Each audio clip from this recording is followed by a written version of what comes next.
하나님의 말씀은 고린도 후서 1장 3절과 4절 말씀을 제가 봉독하겠습니다. 고린도 후서 1장 3절과 4절 말씀입니다. 찬송하리로다. 그는 우리 주 예수 그리스도의 하나님이시요 자비의 아버지시요 모든 위로의 하나님이시며 우리의 모든 환난 중에서 우리를 위로하사 우리로 하여금 하나님께 받는 위로로서 모든 환난 중에 있는 자들을 능히 위로하게 하시는 이시로다. 아멘. 오늘 우리 방송을 담당하는 박인태 집사님께 부탁을 해서 고린도 후서 이 1장을 우리가 지금 보고 있는 개역 한글 편이 아니라 세번역 편으로 조금 화면을 좀 띄워달라 부탁을 드렸습니다. 그래서 이제 화면이 뜨고 있는데 오늘 이 본문이 사실 3절부터 약 한 9절까지 갈 때 이게 말이 조금 개역 한글판 조금 어렵습니다. 그래서 이렇게 세번역 편으로 보면 굉장히 이 말씀이 쉽게 또 이해가 되고 그 말씀이 조금 더 이렇게 생생하게 다가올 수 있을 것 같아서 일단 먼저 우리가 이 본문을 한번 개역 한글판이 아니라 세번역 편으로 한번 보겠습니다. 우리 성가대석은 조금 불편하시겠는데, 하나님의 뜻으로 그리스도 예수의 사도가 된 나 바울과 형제 디모데가 고린도에 있는 하나님의 교회와 온 아가야에 있는 모든 성도에게 이 편지를 씁니다. 우리 아버지 하나님과 주 예수 그리스도께서 내려주시는 은혜와 평화가 여러분에게 있기를 빕니다. 우리 주 예수 그리스도의 아버지이신 하나님을 찬양합시다. 그는 자비로우신 아버지시요 온갖 위로를 주시는 하나님이시요 온갖 환난 가운데서 우리를 위로하여 주시는 분이십니다. 따라서 우리가 하나님께 받는 그 위로로 우리도 온갖 환난을 당하는 사람들을 위로할 수 있습니다. 그리스도의 고난이 우리에게 넘치는 것과 같이 그리스도로 말미암아 우리의 위로도 또한 넘칩니다. 우리가 환난 당하는 것도 여러분의 위로와 구원을 받게 하려는 것이며 우리가 위로를 받는 것도 여러분이 위로를 받게 하려는 것입니다. 여러분은 이 위로로 우리가 당하는 것과 똑같은 고난을 견디어 냅니다.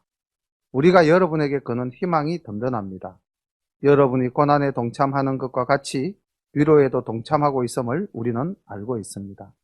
형제자매 여러분, 우리가 아시아에서 당한 환난을 여러분이 알기를 바랍니다. 우리는 힘에 격게 너무 짓눌려서 마침내 살 희망마저 잃을 지경에 이르렀습니다. 우리는 이미 죽음을 선고받은 몸이라고 느꼈습니다. 그렇게 된 것은 우리 자신을 의지하지 않고 죽은 사람을 살리시는 하나님을 의지하게 하기 위함이었습니다. 하나님께서는 이렇게 위험한 죽음의 고비에서 우리를 건져주셨고 지금도 건져주십니다. 또 앞으로도 건져주시리라는 희망을 우리는 하나님께 두었습니다. 여러분도 기도로 우리에게 협력하여 주십시오. 많은 사람의 기도로 우리가 받게 된 은총을 두고 많은 사람이 우리 때문에 하나님께 감사를 드리게 될 것입니다. 우리의 자랑거리는 우리의 양심이 또한 정언하는 것이기도 합니다. 그것은 곧 우리가 세상에서 처신할 때에, 특히 여러분을 상대로 처신할 때에 하나님께서 주신 순박함과 진실함으로 행하고 세상의 지혜로 행하지 아니하고 하나님의 은혜로 행하였다는 사실입니다. 우리는 지금 여러분이 읽고 이해할 수 있는 것만 써서 보냅니다. 나는 여러분이 그것을 완전히 이해하기를 바랍니다. 여러분이 우리를 이미 부분적으로는 이해했습니다마는 우리 주 예수의 날에는 여러분이 우리의 자랑거리이듯이 우리가 여러분의 자랑거리가 될 것입니다. 이러한 확신이 있으므로 나는 여러분에게로 가기로 마음먹었습니다. 그것은 여러분으로 하여금 두 번 다시 은혜를 받게 하려는 것이었습니다. 나는 여러분에게 들러서 마게도니아로 갔다가 마게도니아에서 다시 여러분에게로 와서 여러분의 도움을 받아 유대로 갈 작정이었습니다. 내가 이런 계획을 세운 것이 변덕스러운 일이었겠습니까? 또는 내가 육신의 생각으로 계획을 세우기를 아니요 하려는 쏙셈이면서도 예 하고 계획을 세우는 것이었겠습니까? 하나님께서는 신실하십니다. 따라서 우리가 여러분에게 하는 말은 네 하면서 동시에 아니요 하는 것은 아닙니다. 나와 실로아노와 디모데가 여러분에게 선포한 하나님의 아들 예수 그리스도께서는 예도 되셨다가 동시에 아니요도 되시는 분이 아니었습니다. 그리스도 안에는 예만 있을 뿐입니다. 하나님의 모든 약속은 그리스도 안에서 예가 됩니다. 그러므로 그리스도로 말미암아 우리는 아멘 하면서 하나님께 영광을 돌리는 것입니다. 우리를 여러분과 함께 그리스도 안에서 튼튼히 서게 하시고 또 우리에게 사명을 맡기신 분은 하나님이십니다. 하나님께서는 또한 우리를 자기의 것이라는 표로 인치셨고 그 보정으로 우리 마음에 성령을 주셨습니다. 내 목숨을 걸고서 나는 하나님을 정인으로 모시렵니다. 내가 아직도 고린도에 가지 않은 것은 여러분을 아끼기 때문입니다. 우리는 여러분의 믿음을 지배하려는 것이 아닙니다. 우리는 여러분이 기쁨을 누리게 하려고 함께 일하는 일꾼일 따름입니다. 여러분은 이미 믿음에 튼튼히 서 있습니다. 이렇게 세 번역으로 말씀을 보면은 환난 중에 위로하시는 그 환난과 위로의 의미도 좀 더 분명해지고 또 우리의 신앙이 이 예와 아니요 하는 이 부분도 좀 어렵는데 사실 바울이 겉으로는 예하면서 속으로는 아니요. 다시 말하면 겉과 속이 다르지 않다라는 것을 또 이야기하는 부분이기도 합니다. 이걸 조금 더 이해하기 위해서는 이제 고린도 전서와 고린도 후서 사이에 있었던 일을 기억을 해야 될 것 같습니다. 아침에 고린도 전서 16장에서 디모데를 보냈죠. 근데 디모데가 어떻게 그쪽에서 잘 이렇게 편안히 지내다가 돌아왔을까요? 아니면 상당히 힘들게 있다가 이제 바울에게로 도망치듯이 왔을까요? 힘들게 지나다가 도망치듯이 왔습니다. 다시 말하면은 바울이 고린도 전서를 써서 보내도 고린도 교인들은 그 말에 순종하고 문제가 해결된 것이 아니라 오히려 바울을 더 뭐라고 그럴까요? 사도직을 가지고 공격하는 그런 대적들이 더 힘을 얻어서 그 교회를 더 어지럽히는 상황이 됐습니다. 그래서 디모데가 돌아왔을 때 바울이 이 고린도 교회를 다시 방문을 한 것 같아요. 이제 교회 성경에는 없지만 앞뒤를 미루어 볼 때 그렇게 해서 고린도 교회에 갔는데 가서 바울이 교회를 가도 문제가 해결되지 않고 오히려 바울이 크게 창피를 당하고 마음이 상해서 이제 되돌아온 겁니다. 되돌아오고 되돌아와서 고린도 전서도 아니고 고린도 후서도 아닌 바울이 말하는 준엄한 편지라는 편지를 써서 거기 가서 내가 당한 일, 그 고린도 교회의 사정을 느낀 것을 가지고 굉장히 바울이 마음 아파하면서 굉장히 엄하게 꾸짖는 편지를 써서 디도편으로 보냈습니다. 그리고 사실 바울이 굉장히 고민을 했어요. 이게 이제 디도가 가서 또 이 큰 차단이 나지 않을까, 디모데처럼 마음 상해서 돌아오지 않을까 하고 이제 노심초사하고 있는데 마게도니아 지역에서 디도를 기다리다가 디도를 만난 거예요. 디도를 만났는데 그 디도가 오면서 한 말이 이제 고린도 교회가 잘 안정이 되었다라는 기쁨의 소식을 가지고 왔습니다. 그래서 이제 그 디도편에 보낸 편지는 고린도 전서 후서에도 없는 내용이고 그 기쁨 소식을 가지고 와서 그 감격스러운 마음으로 이제 바울이 쓰게 된 것이 바로 이제 이 고린도 후서 이렇게 이제 이야기가 진행이 됩니다. 그래서 1절에서 다시 한 번 더 바울은 자기의 사도성을 강조하고 있죠. 그래서 사실 고린도 후서는 이미 해결이 됐지만은 그렇게 끊임없이 물고 늘어졌던 고린도 교회의 바울에 대한 그 부정적인 인식을 다시 한 번 더 깔아앉히기 위해서 바울이 이 편지를 썼습니다. 그래서 고린도 후서는 사실 사도성에 대한 변명이 굉장히 많은 그런 내용입니다. 그리고 이제 또 하나는 우리가 앞서 16장에서 봤던 예루살렘 교회에 대한 연보를 강조하는, 그래서 사실 그 로마서에 보면은 이 고린도 교회에서 예루살렘 교회로 보낸 연보가 굉장한 액수였다고 그럽니다.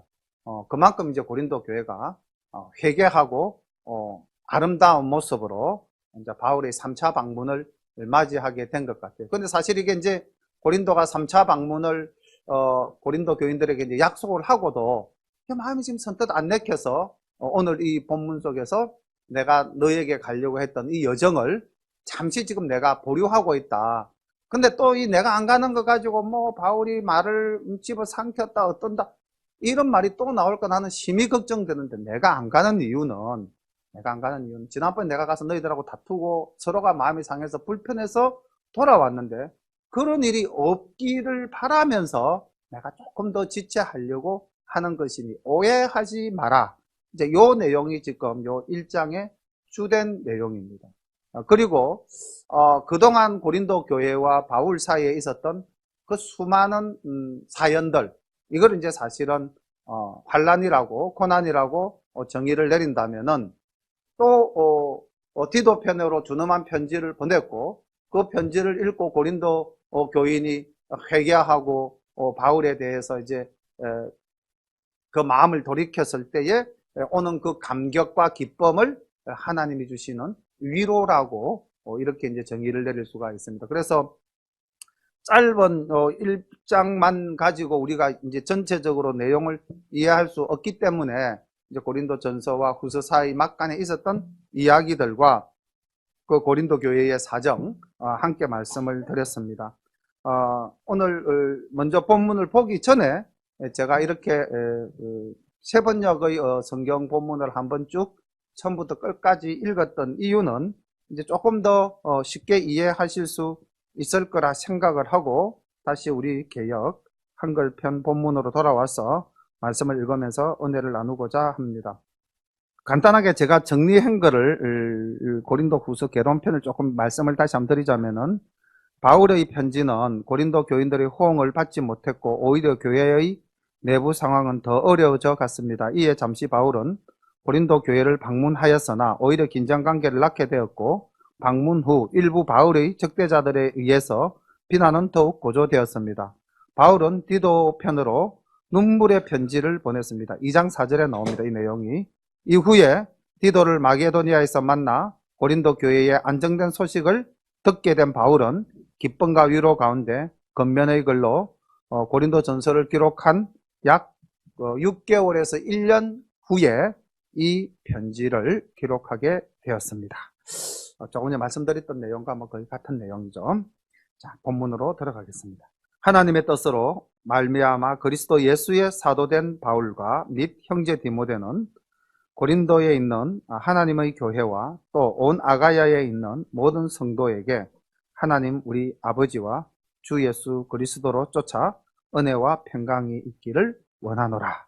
그래서 굉장히 축복하는 말로 편지를 시작합니다. 상당히 이제 마음이 많이 가벼워진 상태로 보내는 편지죠. 그래서 그 기쁨을 3절에서 이렇게 노래하고 있습니다. 찬송하리로다. 그는 우리 주 예수 그리스도의 하나님이시요 자비의 아버지이시요 모든 위로의 하나님이시며. 우리 하나님은 어떤 분이신가? 자비의 아버지, 위로의 하나님이시다. 이렇게 이제 정의를 내립니다. 그리고 4절에 이렇게 이야기하죠. 우리의 모든 환난 중에서 우리를 위로하사 우리로 하여금 하나님께 받는 위로로서 모든 환난 중에 있는 자들을 영이 위로하게 하시는 이시로다. 아멘. 우리가 이 쭉 읽어보면 위로라는 말이 총 몇 번 나오는지 아십니까? 10번 나옵니다. 10번. 그리고 환난과 고난과 환난이라는 말이 반복되어지면서 7번 나옵니다. 그러니까 이 위로라는 말이 10번 나오고 환난과 고난이라는 말이 바뀌어가면서 7번 나온다는 것은 사실 바울의 그 마음이 얼마나 그동안 힘들었고 아팠는가. 그리고 디도편으로 들려온 이 고린도 교회의 소식이 얼마나 또 그 아픈 마음을 위로해 주었는가. 그러니까 이게 바울만 위로받은 것이 아니라 바울은 이렇게 생각하죠. 고린도 교회 너희들도 하나님의 말씀으로 위로를 받았구나. 그래서 나의 위로가 너희의 위로가 되고 너희의 위로가 나의 위로가 된다. 이런 상호작용을 지금 이야기를 하다 보니까 아버지 하나님으로부터 오시는 위로는 한 사람만 받는 것이 아니라 그 위로를 통하여 위로가 나뉘어지면서 함께 위로하게 되는 공동체 공동체가 이루어졌다라는 것을 이제 강조하고 있는 것이기도 합니다. 예수를 믿는다는 것이 사실은 순탄한 길이 아니라는 것을 우리는 바울을 통해서 잘 알 수 있습니다. 바울은 굉장히 잘 나가던 사람이죠. 뭐 사회적 지위나 신분이나 그 가문이나 그가 갖춘 모든 여건이 그 당대의 최인류급 유대인이었습니다. 지파도 베냐민 지파였죠. 가브리엘 학문을 배운 사람이죠. 바리새인 중에 바리새인이었죠. 젊은 나이에 결혼도 하기 전부터 이미 그 대제사장으로부터 위임을 받아서 다메섹까지 가서 예수 믿는 자를 잡아올 그런 능력의 소유자였다면 정말 세상 말로 바울은 잘 나가는 사람이었습니다. 그런데 그 바울이 지금 보십시오. 얼마나 고난과 환난을 당했는지. 우리가 사도행전을 보면서 그 바울이 돌에 맞아서 거의 죽은 시체처럼 널브러져 가지고 사람들이 죽은 줄 알고 갔는데 바울이 나중에 일어나서 나왔던 사건이라든지 또는 옥에 갇혀서 죽게 되었다든지 그런데 옥문이 열려서 이제 구원을 받았다든지 하여튼 바울이 예수 믿고 난 다음에 그의 여정 속에서 우리가 세상적으로 봤을 때 단 한 번도 행복하고 잘 나갔던 적은 없었던 것 같습니다. 그러면서도 바울은 오늘 이 말씀 속에서 뭐라고 말씀을 하냐면 예수 그리스도의 그 고난에 나도 동참하게 됐다는 것을 감사로 이야기하고 있다는 거죠. 자, 우리 성도님들은 어떻습니까? 감사합니까? 아니면 불평입니까? 지금 솔직히 우리 신앙생활을 딱 두고 볼 때 내가 예수 믿고 난 다음 모든 일이 참 하나님 은혜로 잘 되는 거 참 좋죠. 저는 우리 교회가 그런 측면에서 참 하나님 복을 많이 받았다고 생각을 합니다. 열린 교회를 통해서 힘들고 괴로워졌다라는 사람보다는 그래도 위로와 평안을 얻고 좋아졌다라는 게 좀 더 많은 것 같아요. 제가 이렇게 잘못 판단하고 있는지는 모르겠습니다만은. 근데 사실 예수를 믿어서 이렇게 참 잘 되고 좋은 것만 있으면 진짜 좋은데 예수 믿어가지고 힘들고 괴롭게 되는 경우도 비일비재하다는 겁니다. 그게 이제 바울이 보여주는 삶 아닙니까? 자, 그런데 우리가 이런 찬양 있죠. CCM 그 복음송가 중에서 낮엔 해처럼 밤의 달처럼 그 가사가 2절에 가면 어떻게 됩니까? 예수님처럼 바울처럼 그렇게 살고 싶어요. 이렇게 이야기하지 않습니까? 정말로 그러실 수 있어요? 예수님처럼 바울처럼 살고 싶어요? 십자가에 못 박히고 싶으세요? 채찍에 막 살점이 뚝뚝 떨어져 나가도록 맞고 싶으세요? 바울처럼 맨날 그 옥에 가서 거의 죽도록 맞고 싶으세요? 저는 솔직히 그 찬양을 부르면서도 그 가사가 굉장히 부담될 때가 많았습니다. 왜냐하면은 제 스스로가 아직까지 그런 자신이 안 섰기 때문에 앞으로 주님께서 어떤 또 변화를 저에게 주셔서 정말로 그런 삶을 달갑게 정말 기쁘게 받아들일 수 있는 시간이 올지 모르겠는데 요즘 그런 기도는 하기 시작했습니다. 이제 시작은 했는데 근데 아직까지 제가 확신을 가지고는 말씀은 못 드리겠습니다. 저도 나약한 인간이기 때문에. 근데 사실 바울은 여기 보면은 이제 이 환란이라는 말이 나오는데 4절부터 나오지 않습니까? 우리의 모든 환란 중에 이게 그냥 말로 건너가서 그렇지 이 환란이라는 것을 얼마나 바울이 힘들게 당한 일들입니까? 그죠? 환란 중에 우리를 위로하사 우리로 하여금 하나님께 받는 이 위로를 가지고 모든 환란 중에 있는 자들을 능히 위로하게 하시는 이로다. 그러니까 위로는 내가 받아가지고 나만 누리는 것이 아니라 나의 이 위로를 통해서 또 누구를 위로한다? 같이 고난받는 이들을 위로하게 된다는 것이죠. 굉장한 사랑의 힘입니다. 위로의 힘이죠. 그러니까 우리가 이 땅을 살아가면서 부분적으로 내가 좀 힘들고 어려울지라도 그것을 기쁨으로 수용하면은 반대로 그런 상황을 만들었던 사람에게 좀 미안하게 여기는 사람도 있지 않겠습니까? 그 사람들 중에는 일부는. 그럼 그 사람에게도 뭐가 됩니까? 위로가 될 수도 있겠죠. 쉽게 말하면 고린도 교인들이 바울을 적대시해가지고 바울을 막 괴롭혔어요. 환란 속에 빠뜨렸습니다. 그런데 바울이 그 환란을 받으면서 고린도 교인들을 향해서 막 저주하고 욕하는 것이 아니라 그렇게 고난을 받지만은 바울이 이렇게 고린도 교인들을 사랑하고 위로하게 되니까 하나님으로부터 받은 위로를 통해서 고린도 교인들을 위로하게 되니까 고린도 교인들 중에서는 일부가 어떻게 됩니까? 우리가 그렇게 바울 선생을 대했는데도 바울은 여전히 우리를 사랑한다. 우리가 잘못했구나. 깨닫는 자도 있게 되고 다음에는 그러지 말아야지 새 힘을 얻는 그런 사람들도 생기지 않겠습니까? 위로가 위로를 낳는 그러한 상황을 이야기하고 있습니다. 5절에는 그리스도의 고난이 우리에게 넘친 것 같이 우리의 위로도 그리스도로 말미암아 넘치는도다. 사실 이 고백 쉽지 않잖아요. 그리스도의 고난에 동참해가지고 내가 지금 고난받고 있는데 난데없이 우리에게 위로가 넘친다라고 어떻게 이야기할 수 있겠습니까? 근데 이게 바울은 기쁨으로 그리스도의 고난에 참여했기 때문에 또 기쁨으로 하나님의 말씀의 은혜를 받아서 나누게 되는 거죠. 우리가 환난을 받는 것도 너희의 위로와 구원을 위한 것이고 혹 우리가 위로받는 것도 너희의 위로를 위하는 것이니 이 위로가 너희 속에 역사하사 우리가 받는 것과 같은 고난을 너희도 견디게 하느니라. 그러니까 그 고린도 교인에게도 여전히 고난이 있다는 거죠. 사실 고린도 교회 교인들인들 고난이 없었겠습니까? 그들도 그 우상 섬기는 도시에서 예수를 믿음으로써 그 고린도 지역에서 이방이 되어버린 것 아니겠습니까? 원래는 그들과 동일한 사람들이었는데 예수 믿는 집단으로 규정되어 버리고 나니까 오늘날 우리가 흔히 쓰는 속된 말로 왕따를 당하게 되어버린 거죠. 고난을 받게 된 것이라는 거죠. 그런 고난을 받는 너희들에게 하나님의 위로가 함께 할 거라고 바울은 위로하고 있습니다. 8절 형제들아 우리가 아시아에서 당한 이 환난을 너희가 알지 못하기를 원치 아니하노니 힘에 지나도록 심한 고생을 받아서 살 소망까지 끊어지고 우리 마음에 사형 선고를 받은 줄 알았으니 자, 이런 극한적인 바닥까지 우리가 내려갔다는 거죠. 그런데 그 다음 말이 얼마나 힘이 됩니까? 이는 우리로 하여금 자기를 의뢰하지 말고 오직 죽은 자를 다시 살리시는 하나님만 의뢰하게 하십니다. 그러니까 내 힘으로는 도저히 해결할 수 없는 상황을 만들어 놓았다는 것은 이제 나를 내려놓아야 될 수밖에 없는 거죠. 내가 포기하는 거 아닙니까?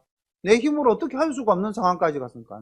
여기 보니까 여기 살 소망까지 끊어지게 되고 우리가 이제 힘에 지나도록 고생을 당하였다. 그래서 우리는 사형 선고 받은 것으로 생각했다. 이 상황에서 하나님께서 이제 일하시기 시작하시는 거죠. 이 상황에서 우리의 소망을 주시는 분, 우리를 이렇게 세우시는 분, 우리에게 일할 수 있는 능력을 주시는 분, 우리를 사망에서 건져내시는 분, 누구시라는 겁니까? 하나님이시라는 겁니다. 10절 그가 이같이 우리를 큰 사망에서 우리를 건지셨고 또 건지시리라. 또한 이후에도 건지시기를 그를 의지하여 바라노라. 자, 여기 건진데 건지셨고 건지시리라 또 이후에도 건지시기를 과거, 현재, 미래 다 하나님이 우리를 건져 주신다는 것입니다. 항상 우리와 함께 하신다는 하나님의 약속이 우리 가운데 이루어진다는 것이죠. 제가 성경을 통해서 초대 교인들이 받게 되어졌던 고난, 또 바울이 받은 고난, 또 예수님께서 제자들에게 대해서 고난을 예고한 말씀들을 좀 찾아두었는데 지금 여러분들이 앉아서 예배를 드리는 모습을 보니까 이거는 말씀을 안 드리는 것이 여러분을 위로하는 것 같습니다. 그래서 위로의 하나님으로부터 받은 위로를 또 여러분들과 함께 나누고자 합니다. 조금만 참으시기를 바랍니다. 제가 빨리 끝내겠습니다. 예. 많이 힘드신 시간이 됐는데 역시 이 교회 안은 따뜻한 봄날입니다. 교회 밖은 참 추운 겨울날인데도 11절 말씀을 보면 너희도 우리를 위하여 간구함으로 도우라. 이는 우리가 많은 사람의 기도로 얻은 은사를 인하여 많은 사람도 우리를 위하여 감사하게 하려 함이라.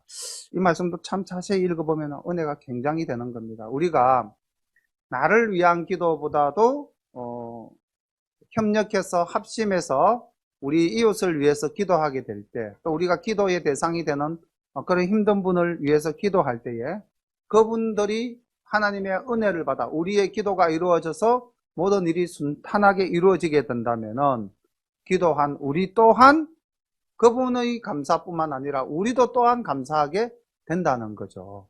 그래서 협력 기도가 얼마나 중요한지. 그래서 바울은 항상 그렇게 부탁했어요. 나를 위해서 기도 좀 해달라.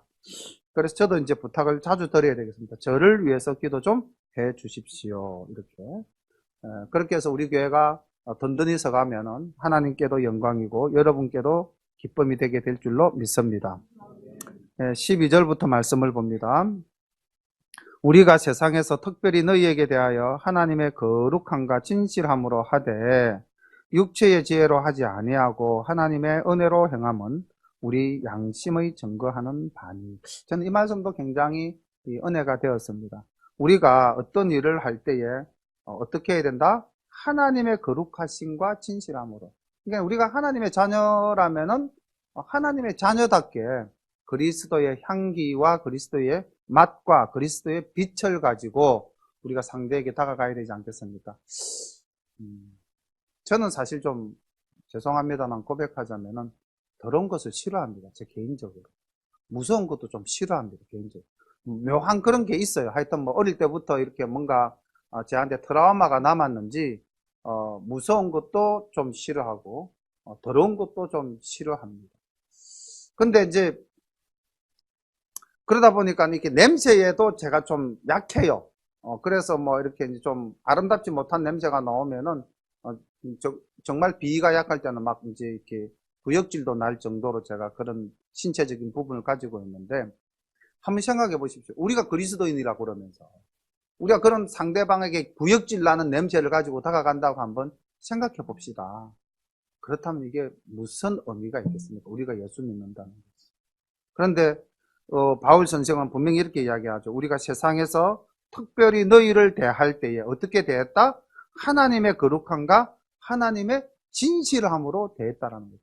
아름다운 향기로 다가갔다는 것이고, 아름다운 빛으로 다가갔다는 것이고, 아름다운 소리로 다가갔다는 것입니다. 그러니까 우리의 생각이, 우리의 행동이, 우리의 말이 어떤 빛깔을 가지고 어떤 향기를 가지고 어떤 톤으로 나가가야 되는지. 그런데 여기서 또 한 가지 더 중요한 내용은 두 번째 보니까 육체의 지혜로 하지 않았다는 거죠. 그리고 하나님의 은혜로 행하였다. 그러니까 우리의 그 모든 중심이 늘 이야기하지 않습니까? 내 생각이 중심이 되어야 되는지 아니면 하나님이 중심이 되어야 되는지. 이게 이제 내 생각이 중심이 된다면 그 빛과 향과 맛이 그게 내 빛깔, 내 향기, 내 맛이 되겠죠. 그죠? 그럼 이 내라는 존재는 얼마나 나약하고 부족한 존재입니까? 이 내라는 존재가 그렇게 온전한 존재이지 못한 거 아닙니까? 그럼 우리가 상대방에게 줄 수 있는 영향력도 그만큼 나쁜 부정적인 것이 되겠죠. 그런데 우리가 내 지혜로 하지 아니하고 내 생각으로 하지 아니하고 내 의지로 하지 아니하고 하나님의 은혜로 행하는 것일 때에 비로소 상대방에게 깊은 감동도 줄 수도 있고 위로도 줄 수 있고 은혜가 될 수도 있는 것 아니겠습니까? 바울은 그렇게 했다는 것입니다. 그래서 바울이 위대한 사도가 되는 거죠. 13절 오직 너희가 읽고 아는 것 외에 우리가 다른 것을 쓰지 아니하노니 너희가 끝까지 알기를 내가 바라는 것은 너희가 대강 우리를 아는 것 같이 우리 주 예수의 날에 너희가 우리의 자랑이 되고 우리가 너희의 자랑이 되는 것이라. 내가 이 확신을 가지고 너희로 두 번 은혜를 얻게 하기 위하여 먼저 너희에게 이르렀다가 너희를 지나 마게도냐로 갔다가 다시 마게도냐에서 너희에게 가서 너희가 보내줌으로 유대로 가기를 경영하였으니 생각했다는 겁니다. 이렇게 생각할 때에 이렇게 경영할 때에 어찌 경홀히 하였으리요. 어찌 내가 아무 생각 없이 가볍게 했겠느냐. 나 나름대로 너희들에게 갈 계획 진짜 깊이 생각하고 계획 세웠다. 이제 이 말씀입니다. 그러니까 사실 이게 뭐냐면은 이제 바울이 고린도 교회를 다시 방문하겠다고 고린도 교인들에게 약속했는데 바울이 안 간 거잖아요. 그러니까 야, 바울 봐라. 역시 쟤는 말을 삼키는 애야. 쟤 저런 사람이 무슨 사도야 하는 이제 이런 비난들이 계속 있었던 거죠. 그런 것에 대한 지금 변명입니다. 나 절대로 너희들에게 의도적으로 거짓말로 가겠다 하고 안 간 게 아니다. 17절 보십시오. 이렇게 생각할 때에, 이렇게 경영할 때에 어찌 내가 경솔하게 하였겠느냐. 혹 경영하기를 육체를 쫓아서 경영하여 예예하고 아니라 하는 일이 너희에게 있었겠느냐. 그러니까 내가 속으로는 예예하면서 겉으로는 아니요 또는 속으로는 아니요 하면서 겉으로 예예하는 표리부동한 일이 너희들에게 있었던 것 절대로 아니다라는 거죠. 나는 한결같다 이런 표현입니다. 하나님은 미쁘시니라. 우리가 너희에게 한 말은 예하고 아니라 함이 없노라. 근데 나는 너희들에게 오직 진실만을 이야기할 따름이지 거짓된 것을 너희에게 말한 적은 없다.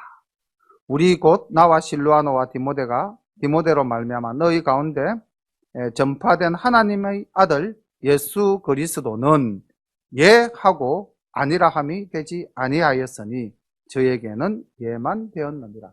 그러니까 예수 그리스도는 하나님 말씀 앞에서 단 한 번도 아니오라고 말씀하신 적이 없이 예라고 모든 말씀에 순종하셨다는 것입니다. 그분은 속도 예라고 말하시는 분이고 겉으로도 예라고 행하시는 분이시다. 따라서 나도 그분을 본받아서 속도 예하고 겉도 예하려고 노력하는 사람이고 너희들 앞에서 절대로 속과 겉이 다르게 행동한 적 없다 하는 것을 이제 강조하고 있습니다. 20절 하나님의 약속은 얼마든지 그리스도 안에서 예가 되니 그런즉 그로 말미암아 우리가 아멘하여 하나님께 영광을 돌리게 되느니라. 그러니까 우리도 신앙생활 하면서 말씀에는 아멘으로 말씀에는 예로 순종하는 우리 열린가족 다 되시기를 축원합니다. 말씀 앞에서 아니오는 없습니다. 여러분들이 만약에 말씀 앞에서 아니오라고 한다면은 여러분들 마음속에는 성령님이 계시지 않고요. 여러분들 마음속에 성령님이 계시지 않는다면은 여러분들은 예수를 믿는다고 하지만은 여러분들은 사실은 예수님을 믿지 않는 것입니다. 이 말이 참 어떻게 보니까 맞는 것 같기도 하고 안 맞는 것 같기도 하는데 한번 여러분들이 판단해 주시면 참 좋겠습니다. 내가 그를 바라보지 않으면 나는 그를 무시하는 것이다. 이 말은 어떻게 느껴집니까? 좀 말이 어렵습니까? 내가 그를 바라보지 않는 것은 내가 그를 무시하는 것이다. 맞는 말입니까? 아니면 안 맞는 말인 것 같습니까? 맞는 말 같습니까? 자, 그렇다면 이거를 다시 내가 예수님을 이렇게 한번 바꿔보십시오. 내가 예수님을 바라보지 않으면 나는 예수님을 무시하는 것이다. 자, 이러면 좀 말이 많이 이제 무거워지고 힘들어지죠. 그냥 아까 그를 했을 때는 그가 누군지 모르니까 긴가민가 해도 예수님 딱 하니까, 내 신앙의 어떤 무게 또 내 신앙의 척도가 나타나죠. 그죠? 내가 예수님 바라보지 않으면 난 예수님 무시하는 거예요. 그럼 여러분들은 예수님을 바라보십니까? 늘 바라보고 사십니까? 아니라면 여러분이 수시로 예수님을 무시하는 거죠. 자, 무시한다는 말 우리 들으면 얼마나 기분 나쁩니까? 우리 말 싸움 하다가도 야, 너 나 무시하는 거야? 이렇게 내가 상대방한테 말할 때 내 감정은 어떤 상태입니까? 굉장히 데시벨이 높은 상태 아닙니까? 평온한 상태 아니잖아요. 뭔가 불쾌하고 언짢고 수치스럽고 그럴 때 상대방한테 하는 말이 야, 너 나 무시하는 거야? 이렇게 이제 공격하지 않습니다. 그렇다면은 내가 예수님을 바라보지 않는 것은 내가 예수님을 무시하는 것이다. 이래 이제 우리가 정의를 내린다면은 이 말이 가지는 의미가 굉장히 무거워지죠. 따라서 우리는 늘 예수님을 바라보는 삶을 살아야 될 줄로 믿습니다. 그래서 바울은 그렇게 살았다는 겁니다. 바울은 항상 예수님을 바라보고 살아갔기 때문에 바울은 늘 고난 속의 삶을 살았다는 것이고 그가 예수님을 바라보지 않았다면, 예수님을 무시했다면, 그는 인간적으로 굉장히 잘 살았을 겁니다. 누구보다도 잘 살았을 겁니다. 예수 믿는 사람 괴롭혀가면서, 자신의 업적을 쌓아가면서, 승승장구해서 아마 유대교의 대제사장직까지 올라갈 수도 있었던 그런 사람이었겠죠. 그런데 예수님을 만난 후 자기는 세상 것을 뭐같이 여겼다? 배설물로 여겼다고. 아무 가치 없는 것으로. 우리에게도 사실 바울은 많은 도전을 줍니다. 그리고 우리에게 또 새로운 고백을 요구하기도 합니다. 바울은 고린도 교인들로부터 얼굴이 못생겼다, 말에 힘이 없다, 대머리다, 뭐 또 그는 뭐 결혼도 하지 않았다, 결혼도 못했다 이렇게 이야기를 했겠죠. 그리고 바울은 또 뭐 지가 제대로 하는 일도 없으니까 뭐 다른 사도들은 싹을 받고 일하는데 쟤는 싹도 안 받고 일했다. 뭐 하여튼 이게 좋은 일이든 굳은 일이든 모든 게 바울을 공격하는 빌미가 되었습니다. 그리고 또 바울이 늘 주는 게 기도했지 않았습니까? 내 몸에 있는 가시를 좀 뽑아달라고. 한 번씩 뭐 병이 발작해가지고 많은 사람들 앞에서 쓰러지기도 했지 않았습니까? 뭐 그것도 봐라, 저게 사도라면서 어떻게 저런 병을 가지고 우리 앞에서 발작을 다 한다. 그래서 바울이 제발 하나님 이 병을 좀 낫게 해서 제가 좀 이렇게 많은 사람들 앞에 덕이 되게 해주십시오 하니까 예수님 뭐라고 그랬습니까? 하나님, 내게 있는 그것이 족한 줄로 알아라. 바울이 그러니까 우리는 참 우리의 뭔가가 부족한 게 있으면 그것을 어쨌든지 뭔가 채우고 보완하려고 하는데 하나님께서는 그 부족한 그것도 결국은 하나님을 전가하는 데 도움이 될 때는 그냥 두시는 겁니다. 그래서 혹 하나님께서 막 정말 절실히 구하는 걸 안 들어주실 때는 그것도 하나님께서 족한 줄로 알라라고 말씀 주시는 것으로 받아들이면 더 큰 은혜가 될 줄로 믿습니다. 바울은 23절에 내가 내 영혼을 두고 하나님을 불러 증거하시게 하노니 다시 고린도에 가지 아니한 것은 너희를 아끼려 함이라. 이건 무슨 말이냐? 내가 모든 게 해결 안 된 상태에서 고린도 갔다 또 분쟁이 일어나게 되면 너희도 상처받고 나도 상처받고 이거 아니다. 그래서 완전한 때에 내가 이제 너희들에게 기쁜 마음으로 가겠다. 그렇게 사실 고린도 가서 나중에 바울이 거기서 3개월간 체류하면서 로마서를 쓰지 않습니까?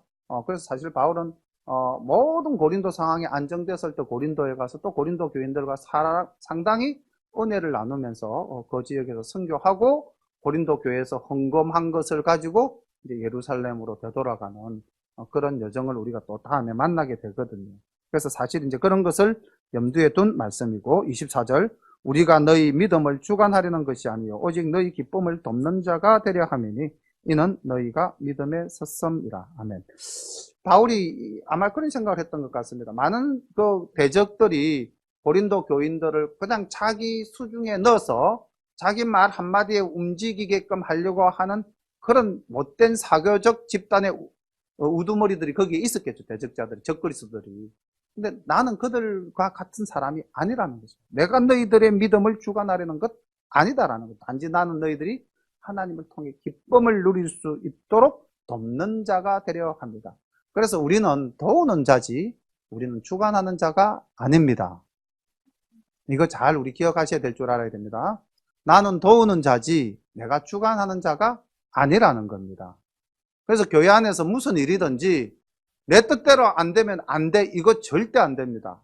사소한 일이라도 내 뜻에 안 맞더라도 상대가 뭔가를 하면은 기쁨으로 그것을 용납하고 허용할 수 있어야 될 줄로 믿습니다. 이거 안 되면 교회 안에서 분쟁이 일어나요. 나는 이 물컵을 굉장히 아끼기 때문에 이 물컵은 나만 써야 돼. 근데 박인태 집사님이 와서 이 물컵을 가지고 물을 마셨습니다. 어떻게 해야 될까요? 놔둬야 되는 겁니다. 여기서 내가 얼굴이 팍 변해가지고 왜 감히 목사님 거를 가지고 당신이 마셔야 이러면 이제 어떻게 되겠습니까? 분쟁이 일어나게 되고 상처받게 되는 겁니다. 뭐 관연 본인은 뭐 마음 안 상합니까? 본인도 마음 상하죠. 만약에 마신 그분은 더 상하죠.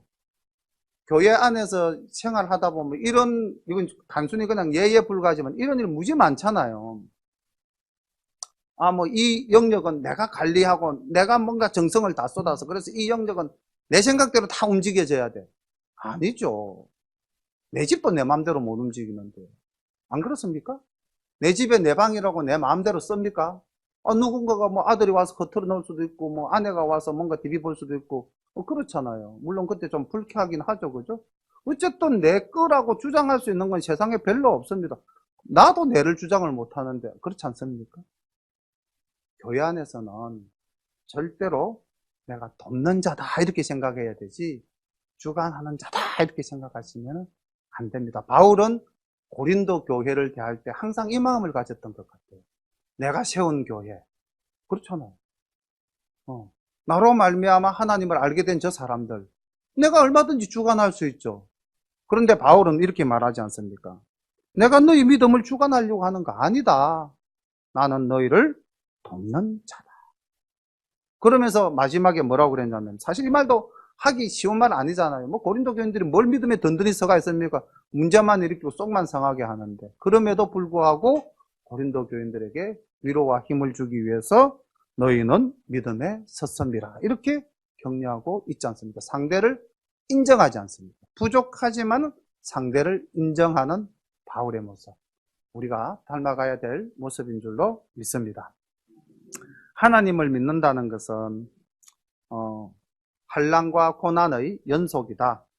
우리에게는 그것이 늘 뒤따른다. 이렇게 전반부에 말씀하고 있습니다. 그러나 그러한 가운데서도 우리는 하나님의 위로를 통해서 내가 위로받고, 또 내가 고난받는 자를 위로함으로써 그 위로의 힘들이 모이고 모여서 기쁨이 되고 찬양이 되는 그런 아름다운 모습을 우리가 꿈꿉니다. 이게 우리의 소망이죠. 열린 교회는 서로 위로하고, 서로 존중하고, 서로 배려하고, 서로 인정함으로써 교회에서 주관자가 되지 아니하고 돕는 자로서 하나님께서는 아마 그렇게 낮은 자리에서 섬기는 자를 사랑하실 줄로 믿습니다.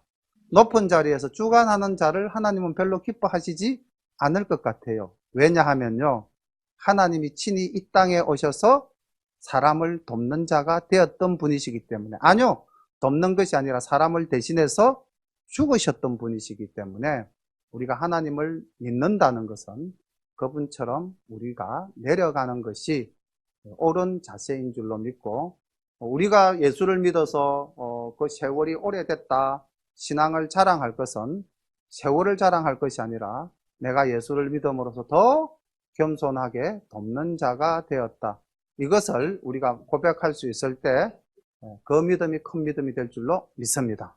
주신 말씀 가지고 우리 기도하고 주님 가르쳐 주신 기도로 예배를 마칠 때에, 우리가 주기도문도 누군가가 제보고 이렇게 조언을 해 주시더라고요. 주기도문을 빨리 외우면 뭐가 된다?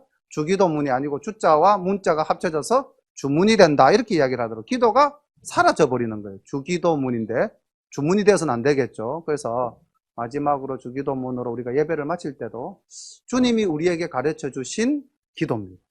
그 의미를 깊이 생각하면서 우리가 주님 가르쳐 준 기도로 예배를 마치겠습니다. 우리 함께 오늘 주신 말씀 붙잡고 기도합니다. 사랑의 아버지 하나님, 은혜를 감사합니다.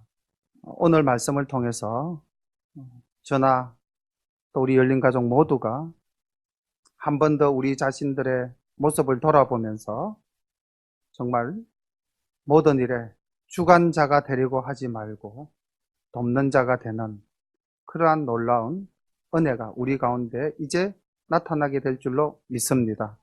그리하여 우리가 서로가 서로를 위로할 때에 놀라운 그 위로의 힘이 아버지 하나님 이 구암동 지역을 위로하게 되고, 이 구암동 지역이 하나님의 품에 돌아오는 놀라운 기쁨의 소식이 되어서 우리에게 하나님께 영광 돌리는 귀한 시간 또 주실 줄로 믿습니다. 하나님 아버지, 말씀을 늘 사모하며 깨어서 기도하는 우리 열린 가족들에게 인도해 주실 줄로 믿고 감사와 찬양을 올려드리며 예수님 이름 받들어 기도드리옵나이다. 아멘.